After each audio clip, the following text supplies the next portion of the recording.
안녕하세요. 윤명철 교수의 역사대학입니다. 오늘도 또 청년과 학자 시간을 갖도록 하겠습니다. 이 프로가 젊은 사람들에게 나날이 인기를 얻어가고 있는 것 같습니다. 왜 그러냐면은 제가 만든 의도도 그렇지만 청년들이 자신들의 생각을 질문하고 또 자신들의 생각을 표현할 수 있는 기회거든요. 그래서 아마도 점점 인기를 얻는 것 같습니다. 오늘도 지난번과 마찬가지로 저에게 또는 저와 함께 대담을 나눌 사람은 청년은 동국대학교에서 정치외교를 공부하고 있는 김혜래 학생입니다. 일단 본인의 소개를 간단하게 듣고요. 그리고 계속 대담을 진행하도록 하겠습니다. 안녕하세요. 저는 동국대학교 정치외교학과 2학년 김예래입니다. 저는 고등학교 때부터 역사에 관심이 많아서 대학교에 와서도 윤명철 교수님의 강의를 들으면서 좀 더 역사에 대한 깊은 사고를 가질 수 있는 그러한 시간이 되었습니다. 그래서 이번 프로 맞아요? 프로 맞나요? 이번 프로에도 출연하게 되었습니다. 네. 잘 부탁드립니다. 조금 전에 김혜래 학생이 역사에 대한 관심이 많다고 그랬거든요. 그런데 여러 가지 이유 때문에 이제 이를테면 사회과학을 전공한 거죠. 역사는 사실 굉장히 재밌거든요. 네. 근데 많은 사람들이 역사를 굉장히 따분한 학문으로 이해하고 있어요. 또 한 가지는 역사를 공부하게 되면은 쉽게 말해서 배고프다. 그거는 사회가 잘못된 거죠. 역사를 공부하는 사람도 배고프지 않게 그렇게 구조적으로 문제를 해결해야지 인재들이 역사를 공부하는데 참 네. 안타까워요. 나중에 시간이 나면은 왜 역사학이 필요한가, 역사가 어떤 것인가를 제가 말씀을 드릴게요. 네. 그럼 오늘도 준비한 것이 있나요? 네, 있습니다. 어떤 것? 긴장이 됩니다, 약간. 저는 이번에 준비해온 질문은 네. 일제강점기 때의 한국에 대해서 어? 질문을 드리려고 합니다. 음. 만약에 미국이 음. 무력으로 일제를 항복시킨 것이 아니라 음. 대한제국이 자신의 힘으로 일제에 저항해서 독립을 했었다면 그러면 현재와는 어떤 부분이 변했을까? 그것이 궁금합니다. 그렇구나. 굉장히 어려운 질문이에요. 어려운 질문이고 근본적인 질문인데 조금 전에 말씀드렸듯이 지금 돌발 질문이거든요. 그래서 제가 조금 생각해가면서 답변을 해야 되는데 일제강점기라는 얘기를 했었잖아요. 네. 일본에서 식민지를 우리가 35년간이지만 1900년대부터 사실은 시작된 거고요. 1897년도에 고종이 대한제국으로 바꿨잖아요. 네. 그건 이미 그 당시 때 위기를 느꼈던 것이죠. 그렇게 따지게 되면 꽤 오랫동안 일본에 의해서 지배를 받은 건데 좋은 지적했어요. 우리가 독립 또는 해방을 쟁취했잖아요. 네. 이 용어는 달라요. 독립 또는 해방을 쟁취했는데 우리 힘으로 된 거는 아니죠. 제가 이런 말씀드리게 되면 많은 분들이 손가락질할 수가 있는데 사실을 얘기하는 게 중요합니다.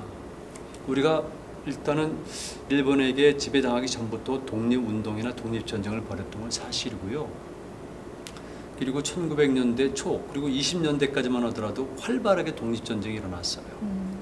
그 이유는 사실은 독립전쟁은 거의 사라지고요. 네. 독립운동은 우리가 생각하는 만큼 적극적으로 되지는 못했어요. 이거는 어쩔 수 없는 문제라고 생각해요. 그러나 우리가 일본에게 나라를 뺏긴 것은 우리 모두의 책임인 건 확실해요. 그리고 만약에 미국이 즉 2차 세계대전이 네. 연합군의 승리로 끝나지 않았다면 우리는 독립할 수 없었겠죠, 당연히. 그리고 이제 좀 하나의 가정을 한 거죠. 네. 만약에 우리가 스스로가 대한제국이 저항을 했거나 아니면 그 이후에라도 우리가 임시정부를 중심으로 해서 스스로 쟁취한 독립, 네. 해방, 그러니까 무력투쟁이죠. 그렇게 되면 어떻게 됐을까? 정말 크게 달라졌겠죠.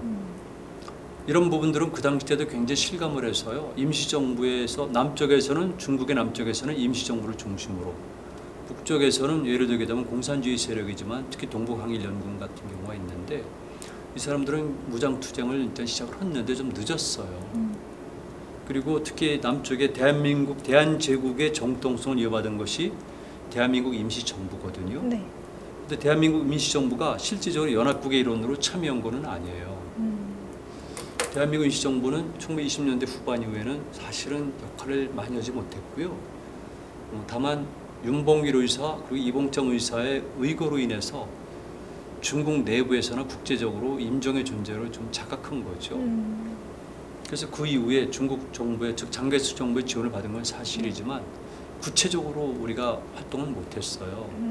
그리고 2차 세계대전이 발발하면서 특히 말기로 들어가면서 미국에서 우리 당시 임종의 네. 요원들과 접촉을 하고 그다음에 특별한 것을 하기를 바라고 훈련을 했어요.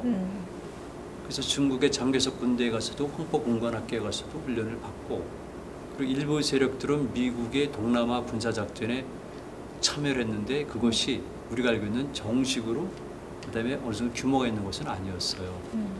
그리고 이제 우리 그 기본적으로 백봉을 중심으로 해서 독립군이 아니 광복군이죠. 광복군이 결성이 되고 국내 침투 진공작전을 펼치고 있었는데 아쉽게도 네. 유감스럽게도 원폭이 터지는 바람에 우리가 그렇게 안 된 거죠.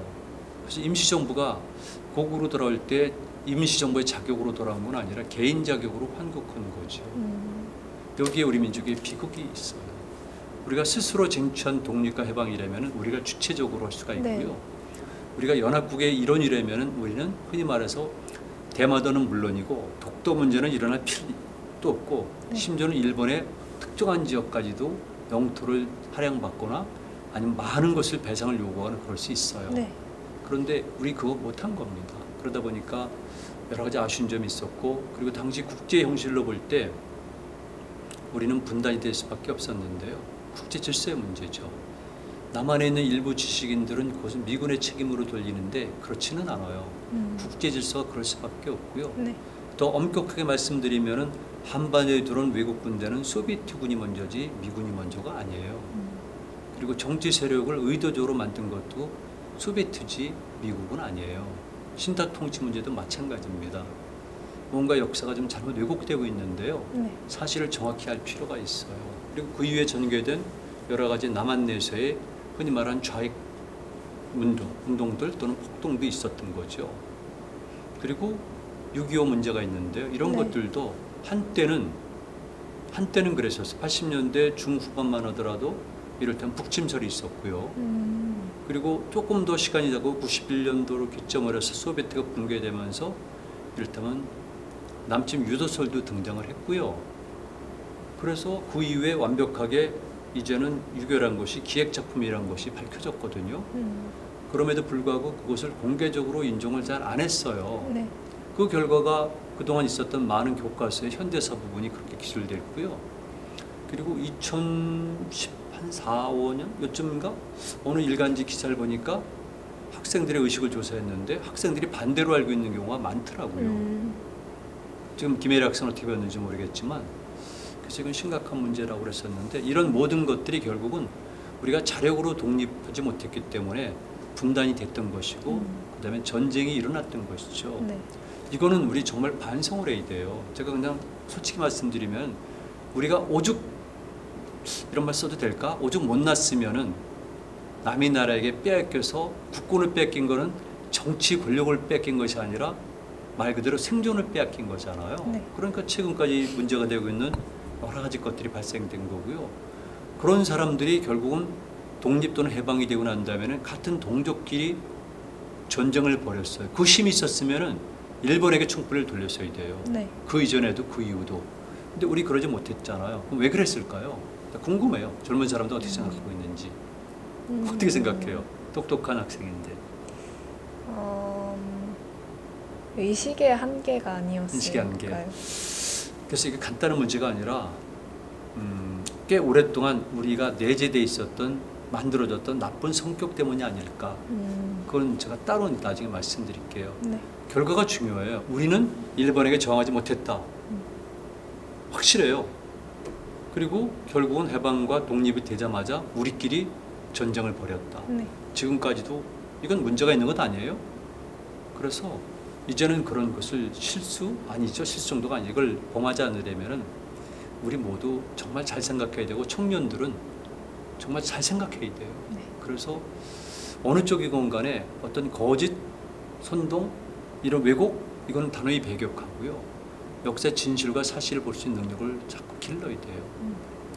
질문이 아까 그렇게 나왔는데 역사는 무지하게 달라졌을 거예요. 네.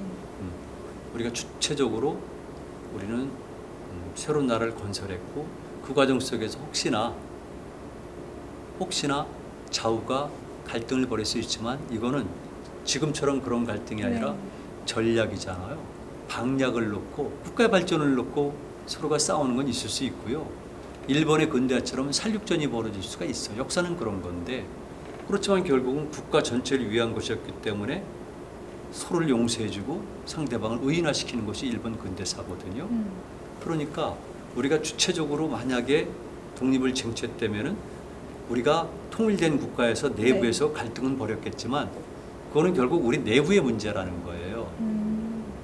그런데 그렇지 않았기 때문에 분단 그리고 엄청난 대규모의 살육전, 네. 정치 방략, 해결 방략을 놓고 소수 사람들 간의 싸움이 아니라 온 나라 전체가 살육전을 벌였잖아요. 이러지는 않았겠죠. 그런 의미에서 우리가 좀 더 주체적이고 좀 더 적극적으로 역사를 운영하는 자세와 행동을 보였다면은 이런 불행은 없었을 텐데 그러니까 지금도 마찬가지예요. 네. 우리가 지금은 잘 모를 수도 있고 또는 아이 하면서 피하지만 이걸 피하게 되면 나중에 더 큰 불행이 야기될 수가 있죠. 그런 의미에서 제가 이렇게 답변을 하는데 답변을 나도 마음이 상당히 무거워요. 네. 이런 질문했다는 것도 굉장히 고맙게 생각하고 다른 사람들도 이런 생각하죠. 학생들도. 네. 다행이에요. 좀 진작 이런 질문을 받았으면 좋았을 걸. 아, 그리고 그에 네, 또 있어요? 관련해서 네, 관련해서 그 만약 대한제국이 자신의 힘으로 독립을 해서 음, 영국이나 일본처럼 입헌 군주제가 되었다면은 아. 네. 그러면은 사공화국이나 오공화국 같이 음, 그러한 어떠한 정치 쪽의 부패나 아니면 무력이라던가 이거를 통해서 국민들을 탄압하는 그러한 일이 일어나지 않았을까 그거에 대해서도 좀 교수님의 의견을 묻고 싶습니다. what if 그 전에 가정을 하는 거잖아요. 네. 역사학자들과 달리 저는 그걸 굉장히 소중히 여겨요. 그래서 강저 제목을 그렇게 개설하려고 했었는데 학교 일부 교수들의 반대로 결국 못했거든요. 근데 가정이 필요해요. 그리고 저 같은 경우는 두 가지인데 긍정적인 가정과 부정적 가정이 있거든요. 네. 둘 다 필요한데 우리나라에서는 대체로 지식인들이 약간 패배적 사고에 젖어서 그런지 아니면 이른바 4대 의식이겠죠. 좀 부정적 가정을 많이 하더라고요.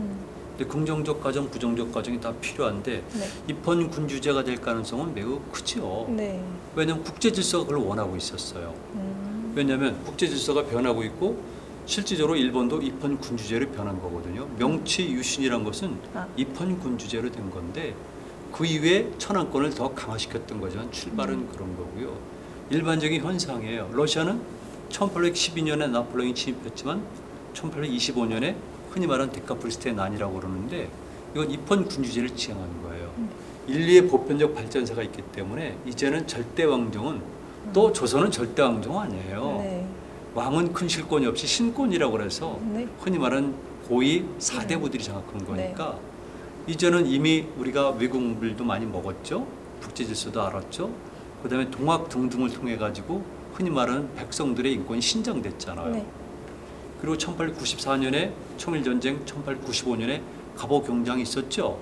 그래서 거기에 따라서 이미 사회는 급변하고 있었던 거죠. 만약에 1897년도에 대한제국이 완성이 됐는데 그때를 계기로 해서 또는 그 이후라도 입헌 군주제를 지향했다면 우리 역사는 달라질 수가 있었겠죠. 그렇다면 우리는 사실은 민주주의 경험이 그동안 없었던 거예요. 그런데 만약에 1897년부터라도 있었으면은 그동안에 여러 가지 힘든 일이 있었지만 좀 더 일찍 민주주의 국가를 이뤘을 것이고 그리고 그런 과정 속에서 우리가 불행한 과거는 좀 없었겠죠. 지금 모든 문제가 결국 그 실수로 인해서 일본에서 식민지가 되고 그 결과 국제 질서에서 능동적으로 대응 못했기 때문에 분단이 됐고 전쟁이 있었고 그 갈등이 지금까지 오고 그런 과정 속에서 특별한 북쪽에서는 북쪽대로 남쪽에서는 남쪽대로 나름대로 소수의 특권 계층들이 생기게 된 거죠. 그래서 나는 입헌 군주제가 됐으면 좋은 가정이에요. 네. 나쁘게 될 수도 있어요. 그런 위기 상황 속에서 입헌 군주제를 했을 경우에 정말 우리가 확실한 리더십을 발휘해가면서 국난을 극복할 수 있었을까? 그건 별개의 문제예요. 실제로 위기 상황에서는 강력한 리더가 필요한 거예요. 우리가 비스마르크를 싫어하잖아요. 러시아에서는 피터 대제를 싫어하잖아요. 그렇지만 그 사람들은 영웅이잖아요. 그 시대는 그럴 땐 그럴 수밖에 없어요.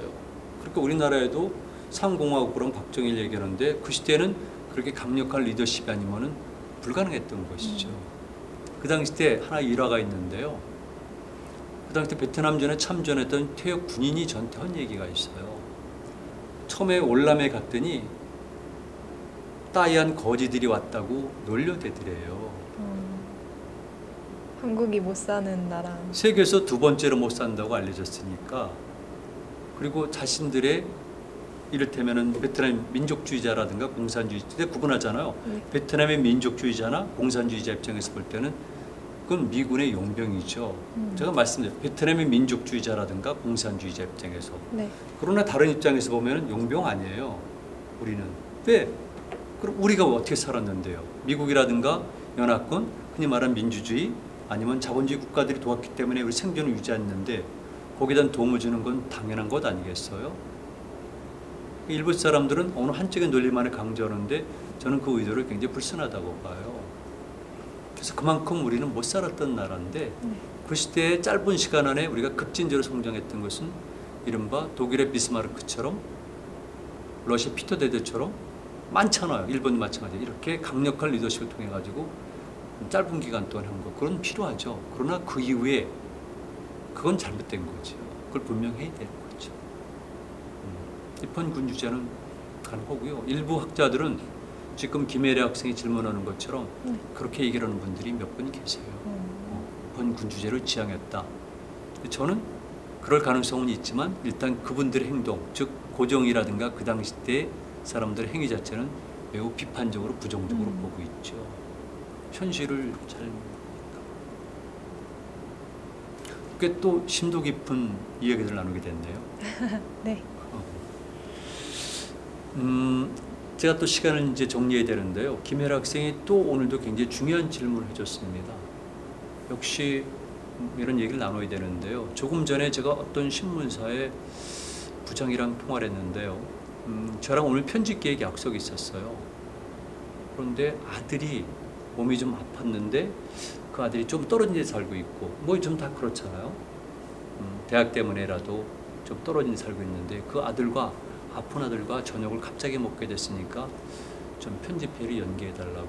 그래서 당연하다고, 괜찮다고. 그리고 이제 저는 절대적인 도움이 필요하다고 얘기했지만 또 부탁을 했어요. 아들과 얘기를 많이 나누세요. 그리고 무조건 많이 들으세요. 꼭 부탁드립니다. 라고 제가 카톡을 날렸거든요. 우리 너무 단절이 돼 있어요.